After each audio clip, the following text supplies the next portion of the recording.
আখির সাথে কালীপদর বিয়ে আমি ঠিক করেছিলাম। গৌরবের সাথে ওর বিয়ে কে ঠিক করেছে? তোমার ঠিক করা ছেলে অসুস্থ হয়ে পড়েছিল। তখন যদি আমি গৌরবকে বিয়ে করতে না বলতাম তাহলে আখি লগ্নভ্রষ্টা হতো। আমি তোমার সন্তান নই, শুধুই আমার মায়ের সন্তান, আর সেটাই প্রমাণ করার জন্য আমি আখিকে বিয়ে করছি।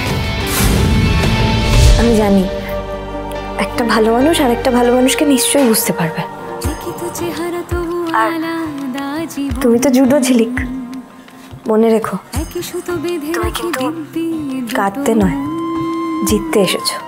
কি যে হবে সময়টা বলে দেবে ঠিক, এ সফর ভালোবাসা বেছে নেবে দিক। এক আকাশ দুই শান শালিনী, দুই শালিক সোম থেকে রবি প্রতিদিন বিকেল 5:30টায় স্টার জলসায় ও ডিজনি প্লাস হটস্টারে।